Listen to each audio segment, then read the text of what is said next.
University of Virginia, and at the same time, you want to show that you have expertise in the area that you're TAing. So if I was TAing process control, I say, my senior project was blah, blah, blah on process control. Or you just want them to know that you know what you're talking about so that they actually will respect you and then also see you as like a peer or an older brother.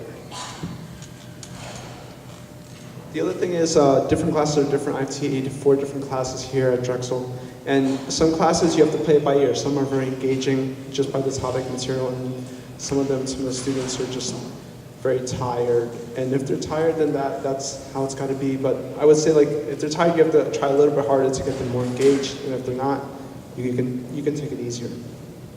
Okay.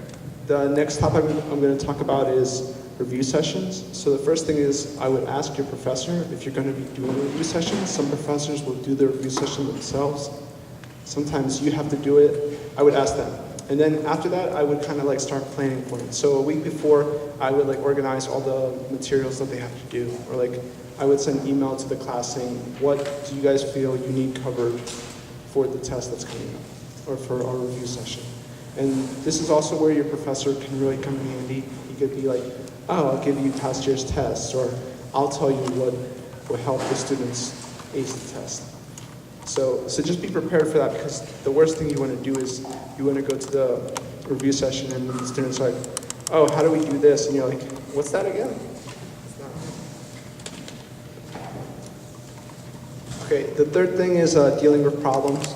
So I find this actually kind of rare. So most of the students are pretty quiet in terms of that. So if you have any problems, the first thing I would do is just talk to your professor a lot of times and ask them for guidance about what should I do, especially if you've never been through this type of problem, like let's say a student's talking back or someone submitted the homework late, something like that.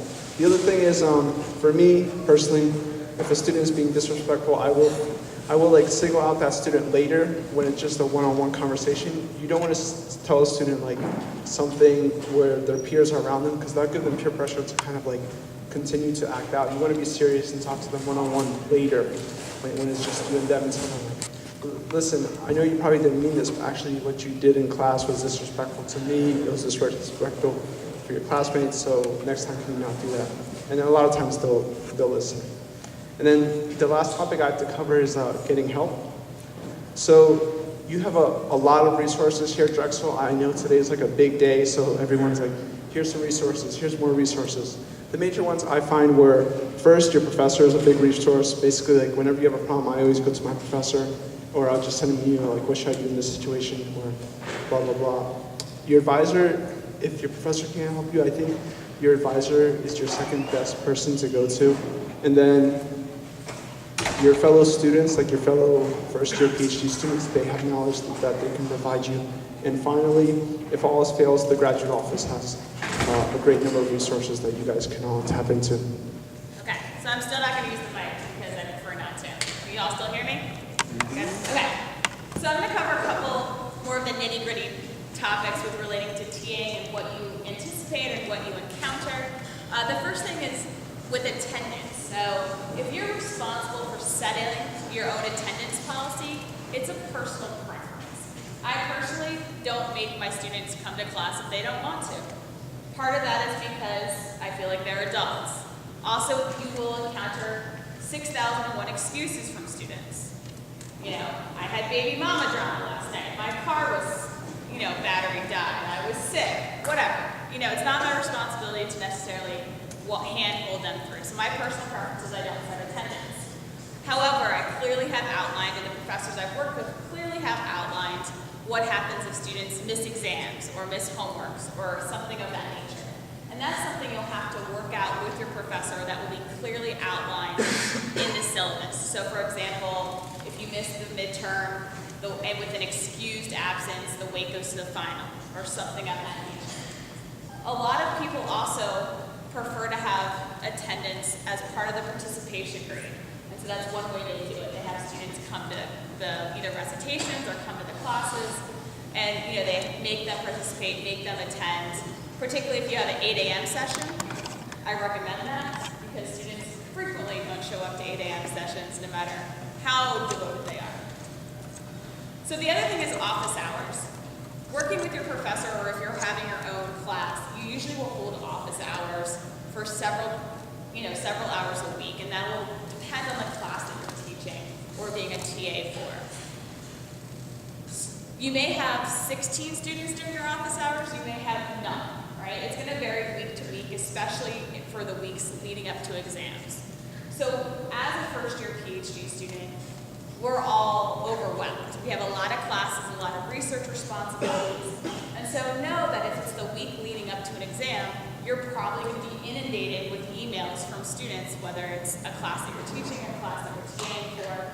So you want to make extra time in your schedule that week and know you're going to have to devote a little bit more time in those weeks to your TA responsibilities versus your own work.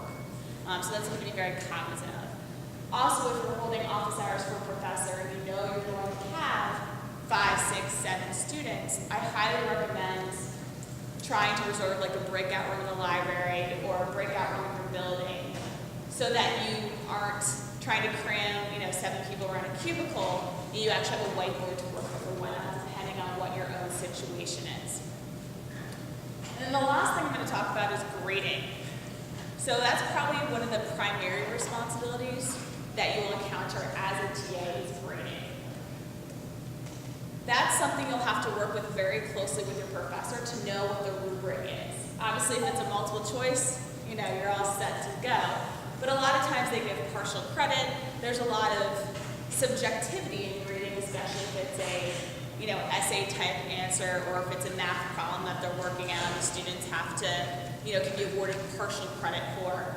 And that's something where if you're brand new to grading or you're brand new to working with a professor, you'll want to sit down with them and go over a couple different of the homeworks or exams or whatnot to understand exactly what they expect.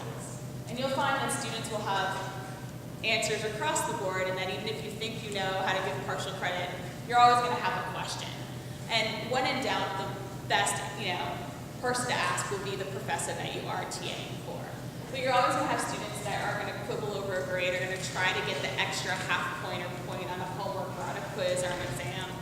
And in my experience, I usually respond via email why they don't get that extra point, or sometimes you do make a mistake and they get the extra point. But if it escalates from there, that's when I hand it over to the professor and say, look, this is the situation. There's not that many situations I try to handle myself before I would go to the professor I'm working with and try to have their assistants handling a grading situation, because you don't want it to just become a mess, which it can easily do. So those are my 3 areas. So now we're going to have our TA task force members join your tables, and this will be an opportunity for you to discuss things that maybe you might not want to discuss out loud in front of everybody,